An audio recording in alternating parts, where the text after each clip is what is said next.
दोस्तों आप लोग कैसे हैं? उम्मीद करता हूँ आप लोग अच्छे से होंगे, स्वस्थ होंगे, मस्त होंगे। आपकी एग्ज़ाम की तैयारी बहुत अच्छे से चल रही होगी दोस्तों, क्योंकि एग्ज़ाम जो है करीब में है। दोस्तों आइए दोस्तों, आज आप लोगों के बहुत काफ़ी दिनों से आप लोगों को एक मांग थी कि सर आपने जो है बौद्ध धर्म और जैन धर्म पे तो क्लास ले लिया, लेकिन आप जो है दोस्तों अन्य धर्मों पे क्लास नहीं ले रहे हैं।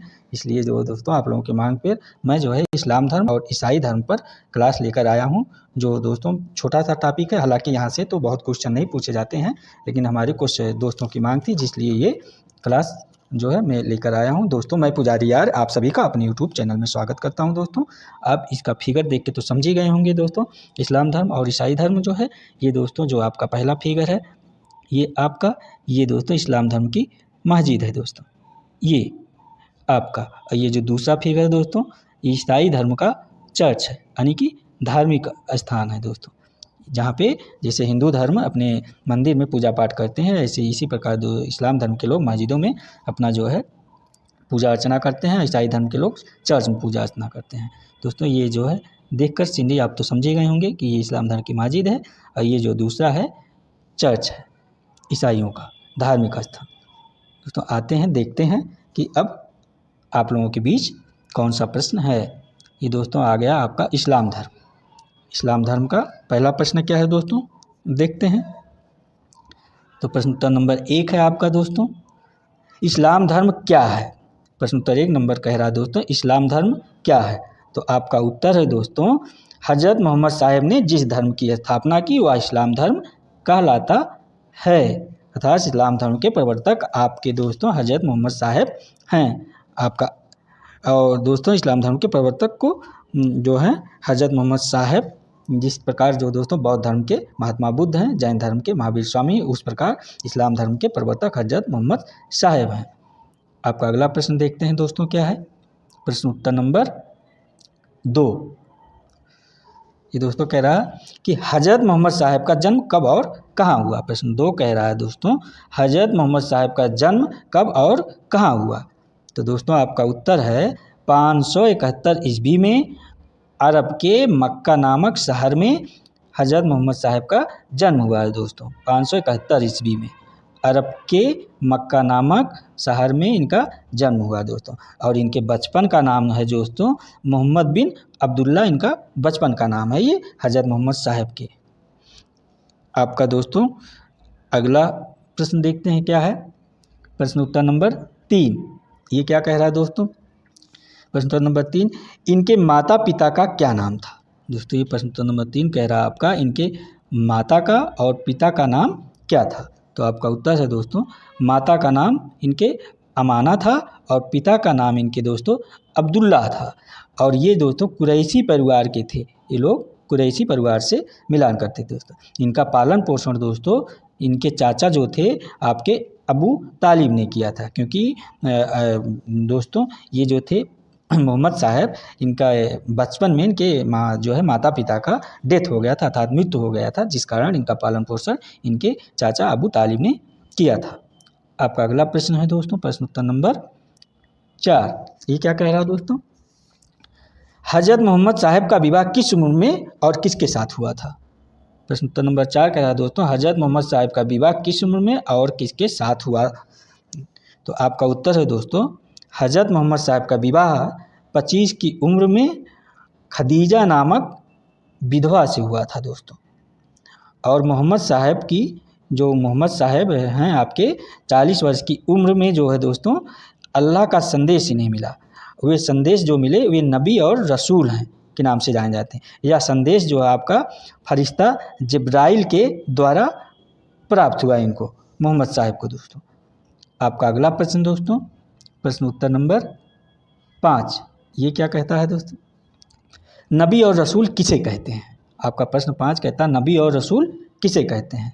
तो आपका उत्तर दोस्तों जो अल्लाह के पैगाम को लोगों तक पहुंचाता है, पैगाम माने संदेशों को दोस्तों, जो अल्लाह के पैगाम को लोगों तक पहुंचाता है उसे नबी और रसूल कहा जाता है। जिस नबी और रसूल कहा जाता है जिस पर फरिश्ता जिब्राइल के माध्यम से आसमानी किताब उतरी दोस्तों। फरिश्ता जो आपके जिब्राइल के इन्हीं के माध्यम से आसमानी किताब उतरी, इस किताब का नाम दोस्तों आसमानी किताब कहते हैं। आपका दोस्तों अगला प्रश्न है प्रश्न उत्तर नंबर 6।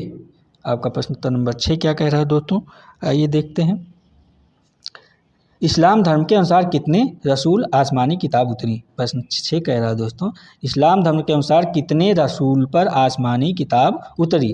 तो दोस्तों ये 4 रसूल पर आसमानी किताब उतरी। तो ये 4 रसूल दोस्तों जो आपके हैं ये कौन कौन से हैं, आप सभी को शायद पता भी होगा दोस्तों।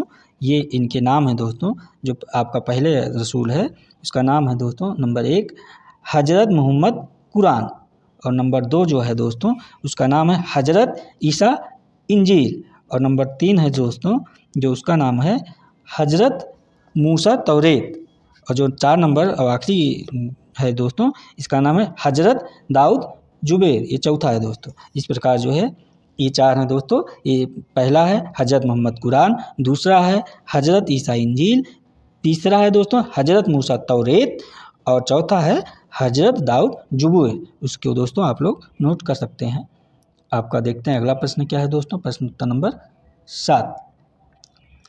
ये है दोस्तों मोहम्मद साहब को ज्ञान कहाँ प्राप्त हुआ। प्रश्न उत्तर नंबर 7 पूछ रहा है कि मोहम्मद साहब को ज्ञान कहाँ प्राप्त हुआ। तो आपका उत्तर है दोस्तों मक्का के पास हीरा नामक पहाड़ पर मोहम्मद साहब को ज्ञान प्राप्त हुआ दोस्तों, मक्का के पास हीरा नामक पहाड़ पर। आपका अगला प्रश्न देखते हैं दोस्तों, प्रश्न उत्तर नंबर 8। ये क्या कह रहा है दोस्तों, आपका ये कह रहा है दोस्तों प्रश्न नंबर 8 इस्लाम धर्म के प्रमुख सिद्धांत क्या हैं।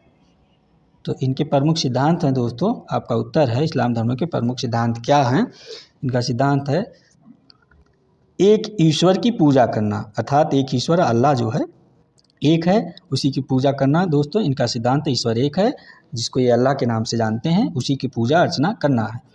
और ये दोस्तों मूर्ति पूजा का विरोध करते हैं, और इनका मूर्ति पूजा का दोस्तों अर्थात ये निर्गुण पूजा का कह सकते हैं, निरंकार पूजा की पूजा अर्चना करते हैं और सगुण पूजा का विरोध करते हैं। और एक दिन में 5 बार नमाज पढ़ना है कि धर्म में दोस्तों इस्लाम धर्म में दिन भर में 5 बार नमाज पढ़ना होता है। और रमज़ान दोस्तों रमज़ान के महीने में रोज़ा रखना, अपनी संपत्ति का दोस्तों ये जरूरी है, अपनी चल संपत्ति का 2.5% दोस्तों गरीबों को ज़कात देना। ज़कात माने होता है दोस्तों दान देना। ये प्रश्न दो यहाँ से प्रश्न पूछे जाते हैं दोस्तों। हज करना, मक्का का हज करना जो है इनके अनिवार्य होता है दोस्तों। अपने जीवन काल में मक्का मदीना का हज करना एक बार अनिवार्य माना जाता है। और इनका जो दोस्तों मानव मात्र में समानता तथा नैतिकता में विश्वास और सादा जीवन यापन करना इनके इस्लाम धर्म के ये प्रमुख सिद्धांत है दोस्तों। यानी कि मानव जो है कोई ऊंचा नीचा छोटा बड़ा नहीं होता, सब एक समान होते हैं, सबको एक निगाह से एक दृष्टि से देखना ये इस्लाम धर्म का सिद्धांत है दोस्तों। आपका अगला प्रश्न देखते हैं क्या है दोस्तों, प्रश्न उत्तर नंबर 9। प्रश्न नंबर 9 आपका क्या कह रहा है दोस्तों, 622 ईस्वी में हज़रत मोहम्मद का मक्का में दोस्तों कह रहा है प्रश्न नंबर 9 622 ईस्वी में हज़रत मोहम्मद का मक्का से मदीना की यात्रा को इस्लाम जगत में किस नाम से जाना जाता है। 622 ईस्वी में हज़रत मोहम्मद का मक्का से मदीना की यात्रा को इस्लाम जगत में किस नाम से जाना जाता है। तो आपका उत्तर है दोस्तों हिजरी संवत के नाम से जाना जाता है। ये हिजरी संवत क्या है दोस्तों, जिस प्रकार जो है अंग्रेजी संवत होता है दोस्तों, अंग्रेजी ईस्वी होता है जिसको ईस्वी कहते हैं हम लोग दोस्तों। जिससे इस समय ईस्वी चल रहा है आपका सन 2024। इस प्रकार जो है हिजरी संवत होता है जैसे दोस्तों, और हिंदुओं में दोस्तों विक्रम संवत होता है, विक्रम संवत। आपका अगला प्रश्न दोस्तों देखते हैं क्या है, प्रश्न उत्तर नंबर 10। ये क्या कह रहा है दोस्तों, प्रश्न उत्तर नंबर 10 आपका ये कह रहा है दोस्तों मदीना कहाँ स्थित है। प्रश्न नंबर 10 कह रहा है आपका कि मदीना कहाँ स्थित है। तो आपका उत्तर मदीना शहर सऊदी अरब में स्थित है दोस्तों। आपका अगला प्रश्न दोस्तों देखते हैं क्या है, प्रश्न उत्तर नंबर 11। मोहम्मद साहब की मृत्यु कब हुई और उनका उत्तराधिकारी कौन है दोस्तों। ये कह रहा है मोहम्मद साहब की मृत्यु कब हुई और उनका उत्तराधिकारी कौन है। तो आपका उत्तर है दोस्तों मोहम्मद साहब की जो है मृत्यु 632 ईस्वी में हुई, और इनका उत्तराधिकारी दोस्तों जो हैं वो हज़रत अबू बकर को बनाया गया है? ये हज़रत अबू बकर इनके उत्तराधिकारी हैं। आपका अगला प्रश्न दोस्तों, प्रश्न उत्तर नंबर 12, हज़रत मोहम्मद के उत्तराधिकारी को क्या कहा जाता है? दोस्तों ये प्रश्न उत्तर नंबर 12 क्या कह रहा है कि हज़रत मोहम्मद के उत्तराधिकारी को क्या कहा जाता है? तो आपका उत्तर है दोस्तों, हज़रत मोहम्मद के उत्तराधिकारी को खलीफा कहा जाता है। जो है ये खलीफा जो है, ये जैसे दोस्तों हिंदुओं में साधु महात्मा होते हैं, ईसाइयों में जो पादरी होते हैं, वैसे इनमें जो है दोस्तों ये खलीफा उस ज़माने में बनाए जाते थे, जिनका जो है बाद में जो है खलीफाओं का जो दोस्तों शासन सत्ता में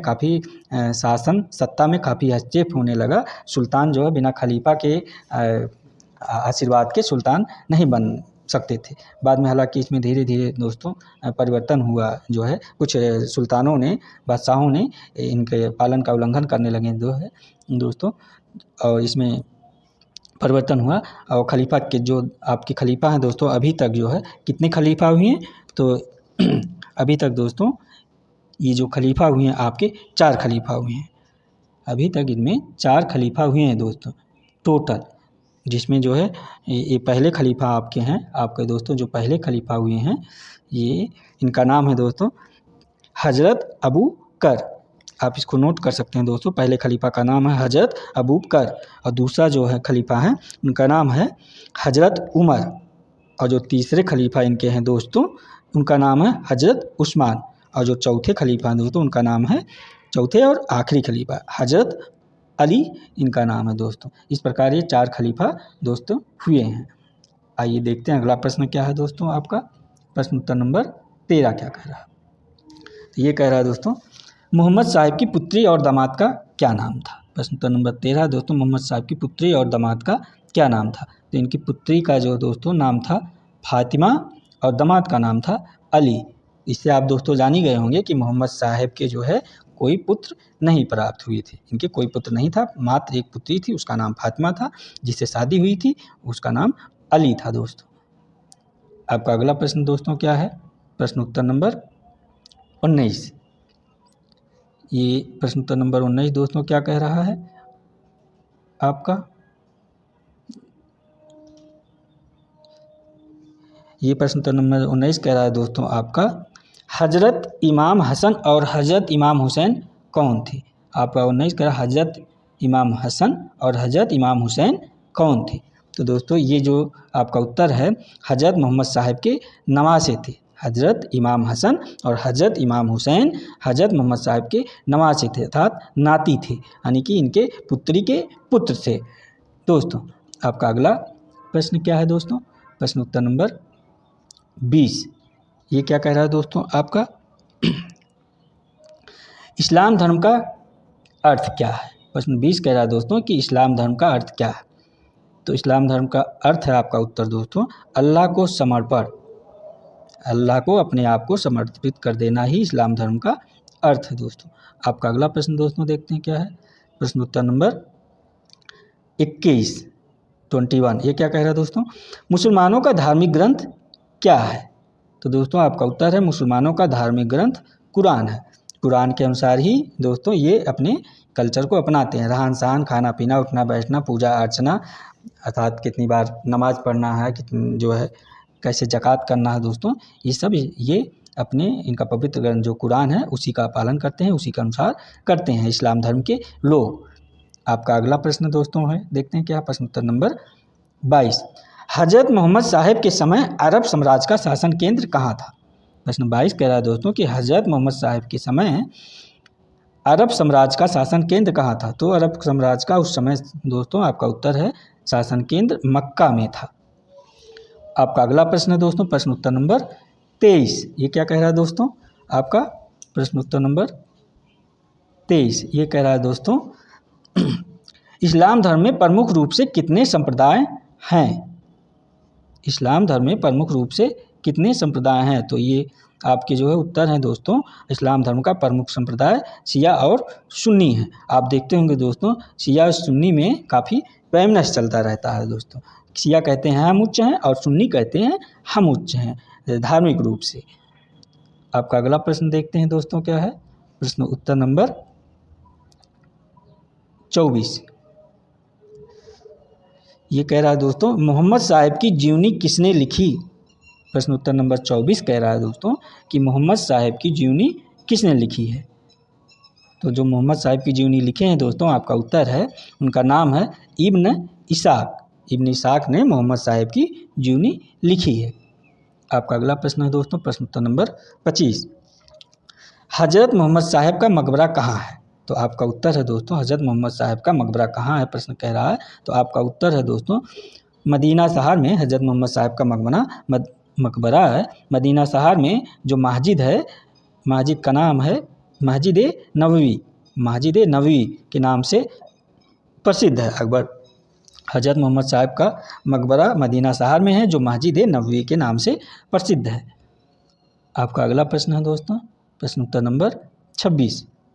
ये क्या कह रहा है दोस्तों, आपका प्रश्न उत्तर नंबर 26 देखते हैं। ये कह रहा है दोस्तों, करबला का मैदान कहाँ है और यह किस लिए प्रसिद्ध है। प्रश्न 26 कह रहा है दोस्तों, करबला का मैदान कहाँ है और यह किस लिए प्रसिद्ध है। तो आपका उत्तर है दोस्तों, करबला का मैदान इराक में है और इस मैदान में इमाम हुसैन और अमीर मुअय्या के पुत्र यजीद के बीच जंग हुई थी दोस्तों, लड़ाई हुई थी। इस जंग में हजरत इमाम हुसैन मारे गए थे, अर्थात हजरत इमाम हुसैन शहीद हो गए थे। ये करबला के मैदान में दोस्तों। आपका देखते हैं। इस प्रकार दोस्तों ये इस्लाम धर्म से 26 प्रश्न थे जो समाप्त होते हैं दोस्तों। उम्मीद करता हूँ ये आपकी समझ में आया होगा दोस्तों, ये क्लास इस्लाम धर्म का। अब अगला टॉपिक जो था आपका छोटा सा टॉपिक है दोस्तों, ईसाई धर्म। आइए इसको हम देखते हैं कि ईसाई धर्म क्या है, कैसे है दोस्तों जो है। तो आपका जो है पहला प्रश्न ईसाई धर्म से है दोस्तों। पहला प्रश्न क्या है देखते हैं।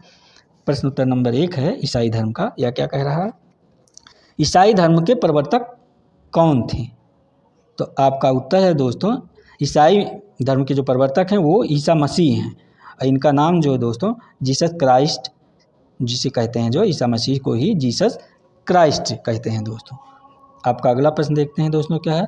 अगला प्रश्न है, ईसा मसीह का जन्म कब और कहाँ हुआ। प्रश्न नंबर 2 कह रहा है कि ईसा मसीह का जन्म कब और कहाँ हुआ। तो आपका उत्तर है दोस्तों, ईसा मसीह का जन्म जो है 6वीं ईसापुर में, यानी 6वीं है दोस्तों, 6वीं ईसापुर में फिलिस्तीन के गलीलियो प्रांत के नाजेत नामक स्थान पर हुआ था। गलीलियो को दोस्तों गलीली भी कहते हैं दोस्तों। और इस कहाँ पर हुआ था, नाजेत नामक स्थान पर हुआ था जो है ईसा मसीह का जन्म।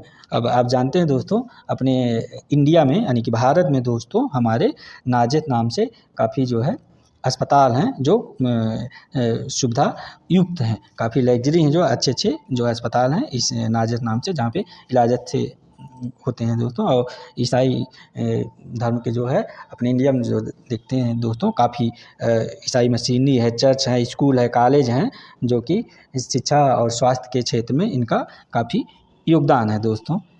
ईसा मसीह के जो है ये नाम से जो है दोस्तों स्कूल, कॉलेज, अस्पताल चल रहे हैं। आइए देखते हैं दोस्तों आपका अगला प्रश्न क्या है। प्रश्न उत्तर नंबर 3, ईसाइयों का धार्मिक ग्रंथ क्या है। प्रश्न नंबर 3 कह रहा है दोस्तों, ईसाइयों का धार्मिक ग्रंथ क्या है। तो आपका उत्तर है दोस्तों, ईसाइयों का धार्मिक ग्रंथ बाइबिल है। जिस प्रकार दोस्तों इस्लाम धर्म के धार्मिक ग्रंथ कुरान है, उसी प्रकार दोस्तों ईसाइयों का धार्मिक ग्रंथ बाइबिल है। ये अपने बाइबल के अनुसार दोस्तों अपनी पूजा अर्चना, अपनी धार्मिक जो है रूप से जीवन यापन बाइबल ग्रंथ के अनुसार करते हैं दोस्तों। आपका अगला प्रश्न देखते हैं क्या है दोस्तों। प्रश्न उत्तर नंबर 4, ये क्या कह रहा है। ये कह रहा है दोस्तों, ईसाई धर्म किस धर्म पर आधारित है। प्रश्न नंबर 4 कह रहा है, ईसाई धर्म किस धर्म पर आधारित है। तो ईसाई धर्म, आपका उत्तर दोस्तों, ईसाई धर्म यहूदी धर्म पर आधारित है। आपका अगला प्रश्न दोस्तों देखते हैं क्या है। प्रश्न उत्तर नंबर 5, क्या कह रहा है। ये कह रहा है दोस्तों, ईसाई धर्म कितनी प्रमुख शाखाओं में विभाजित है। ईसाई धर्म कितनी प्रमुख शाखाओं में विभाजित है। तो आपका उत्तर है दोस्तों, ईसाई धर्म 2 प्रमुख शाखाओं में विभाजित है। एक है रोमन कैथोलिक और नंबर 2 है दोस्तों प्रोटेस्टेंट। ये 2 प्रमुख शाखाओं में विभाजित है ईसाई धर्म। आपका अगला प्रश्न देखते हैं क्या दोस्तों। प्रश्न उत्तर नंबर 6 है और इस ईसाई धर्म का जो है दोस्तों अंतिम प्रश्न है। ये आपका ईसाई धर्म का प्रचार प्रसार कब से कब तक हुआ। ये प्रश्न नंबर 6 कह रहा है ईसाई धर्म का प्रचार प्रसार कब से और कब तक हुआ। तो दोस्तों आपका उत्तर है 5वीं शताब्दी से 11वीं शताब्दी तक ईसाई धर्म का प्रचार प्रसार हुआ। तो उम्मीद करता हूँ दोस्तों आज का टॉपिक है जो 2 धर्मों पे था, एक इस्लाम धर्म और दूसरा ईसाई धर्म।